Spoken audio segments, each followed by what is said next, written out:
Halo guys, kembali lagi bersama gue Fadil dari Suka IT. Udah lama nih nggak ngobrol-ngobrol soal teknologi di segmen obsolete, yaitu adalah segmen obrolan soal teknologi.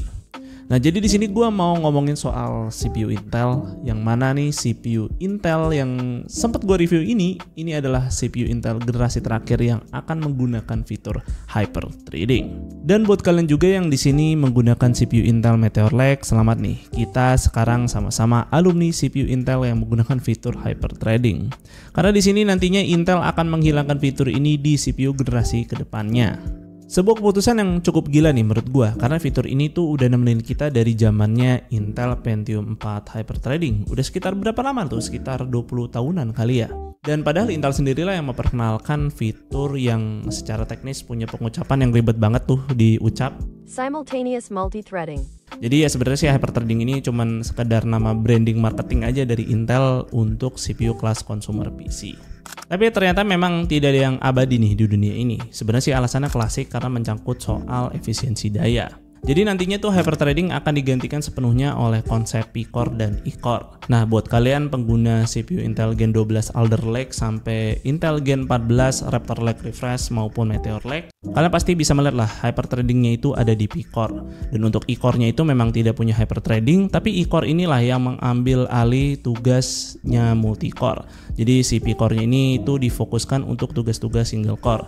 Jadi hyperthreading pada P-Core ini membuatnya tuh jadi redundant gitu, karena kan udah nggak multi-core, udah nggak di situ lagi, udah dipindahkan tuh ke E-Core. Jadi karena hal tersebut, CPU Lunar Lake atau CPU mobile Intel generasi ke-15 tuh nggak akan lagi pakai hyperthreading. Intel sendiri sih bilang kalau misalkan adanya hyperthreading itu tuh sebenarnya bisa meningkatkan IPC mencapai 30%. Jadi ini angka yang cukup besar nih kalau kita misalkan kehilangan fitur hyperthreading di masa depan. Tapi ya hyperthreading ini tuh konsepnya memakan cost, yaitu adalah membutuhkan die atau luas area CPU yang lebih besar dan juga memakan daya yang lebih besar juga. Jadi Intel tuh berpikir kenapa nggak hal-hal seperti ini tuh dialokasikan untuk ke yang lain aja, seperti jumlah E-core yang lebih banyak atau mungkin jumlah cache yang lebih besar. Tapi kayaknya sih di CPU Lunar Lake nanti tuh space-nya ini akan dimanfaatkan untuk on-die memory DDR5. Keterbatasan ruang dan daya ini memang selalu menjadi challenge nih untuk para produsen laptop. Karena semakin gede CPU-nya ya semakin juga gede kebutuhan akan power adapter dan juga cooler yang akan diletakkan pada laptop. Ya nanti kalau laptopnya terlalu berat kan jadi nggak mobile lagi. Sehingga CPU yang semakin efisien jadi blessing banget nih buat platformnya laptop. Jadi gue cukup masuk akal juga nih dengan langkah yang Intel ambil. Tapi mungkin di sini gue berpikir nih, mungkin aja Intel di sini contek-contek sedikit nih ilmu dari CPU ARM. Karena kalau kalian lihat nih CPU ARM yang diletakkan pada laptop itu kan tidak ada sama sekali tuh fitur hyperthreading.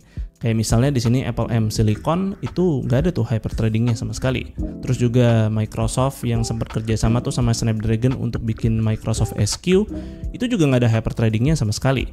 Dan sekarang nantinya akan ada Snapdragon X Elite itu juga tidak akan sama sekali menerapkan fitur hyperthreading. Terus kan juga sekarang banyak sekali fungsi-fungsi CPU yang udah dialihkan nih ke koprosesor dan juga akselerator seperti GPU untuk 3D dan juga NPU nih sekarang untuk ngolah AI. Kayak CPU kenceng buat apa? Nah, tapi nih di sini info mengenai hilangnya hyperthreading ini baru dikonfirmasi sama Intel itu untuk CPU Lunar Lake aja alias CPU mobile mereka. Karena untuk CPU Gen 15 yang desktop yaitu Arrow Lake itu belum ada informasi resmi sama sekali.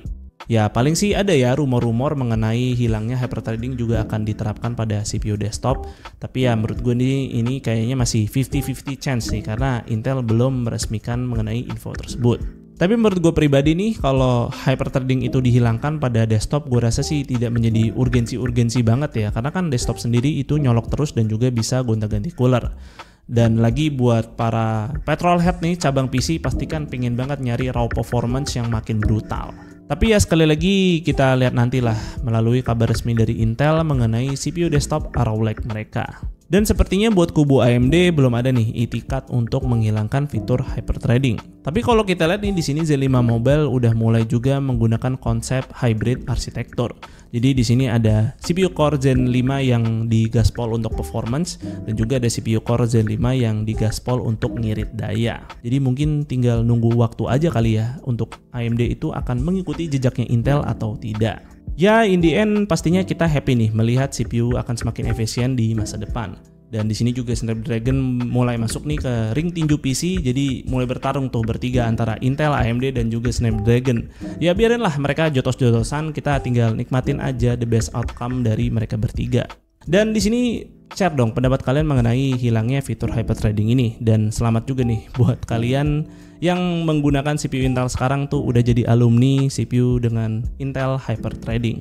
Dan mungkin segitu aja untuk videonya kali ini. Semoga video ini bermanfaat buat kalian. Jika kalian berkenan, like dan share video ini. Dan jangan lupa subscribe channel Sukaiti jika kalian nggak mau ketinggalan kontennya. Dan jangan lupa juga follow Sukaiti di Instagram dengan nama @suka_it.